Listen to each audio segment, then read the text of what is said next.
My name is Sir Muscles, and this is how to defend offsites. When it comes to defending offsites, you need to figure out what makes this site an offsite. Like, I'm on Chalet, and this is bar gaming room, for example. A lot of people have difficulty with this site. So what makes it hard to defend? Well, if you come over to A site, gaming room, this room is pretty much unplayable because you've got line of sight from this window, that doorway, and this window. You can see into all of this site from outside. And it's pretty similar here, right? In a bar, you can see from outside, and a lot of bars pretty much unplayable, and besides back here. Which if these walls are open, then it becomes unplayable to be in bar. Now obviously, we have reinforcements, right? So 1, 2, 3, 4. So that's 4 reinforcements, and bar becomes much better to play in. And since most sites have a problem with lines of sight, castle is usually a must pick on these kinds of sites. So you'd put a barricade here, and now you can play in bar just fine. Only thing you have to worry about is this wall here if it gets opened. So that's why a lot of people will put a reinforcement here, maybe a second one, or one on the opposite side, like over here, because you can make holes here, and you can get some nitro picks if people come into bar. You can pretty much make it much harder for the attackers to get into bar safely. So because it's so hard to defend this room, you don't want to just defend it from one spot, like from here and maybe this doorway. That's impossible. So top floor control is pretty much essential. Now if you come up here, you can open this.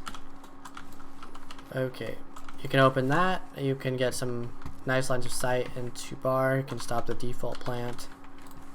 I like to make a hole here, swatches that window. I like to make an additional hole here, just in case someone's planting there and it's not safe to go onto this hatch. You can also see in the corner somewhat, you'll have to like kind of tap them. With a gun like the Hump, that's pretty easy, but you have to defend library too, so you have a lot of things to worry about, like K9 for example. You've got all those windows and all the libraries exposed, so you needed reinforcements. You needed castle barricades. So you've got 1, 2, 3, 4. I think, wait.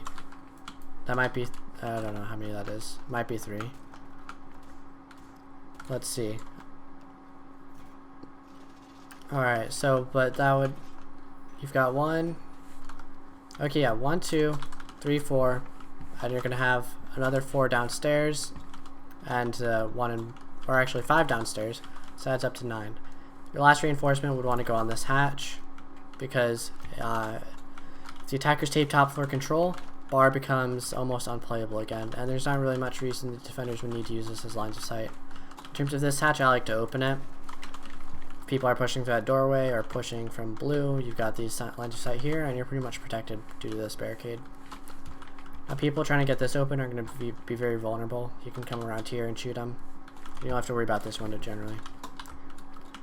Now if you are in bar, you also have a hatch here, which you can open, you can reinforce. If you have a person playing underside, this is pretty helpful, because you can get lines of sight, you can rotate out, and you can also get lines of sight in from below. Now, another thing you have to worry about is this doorway, which generally isn't viable, because if you come in here, watch, you have to worry about up here, down there, and over here, and up here. So that's 4 places. So people, if they push there, that's basically a free kill. Now, I haven't talked about these windows here. The nice thing about this site, you can open this, the ladder's the only way to get up here, so you just watch the top of this ladder and shoot them when they come up. But you do have to worry about this window here, because if someone's on this window and they look up, your like leg's going to be exposed, so they might do some damage, but you'll have time to react to get away. Now another way of holding that ladder is if you just keep that barricaded, people are going to go up that ladder, right? Well, you can always come all the way around here. You know, get a person with an ACOG over here. Make a punch hole like right here. Jump up.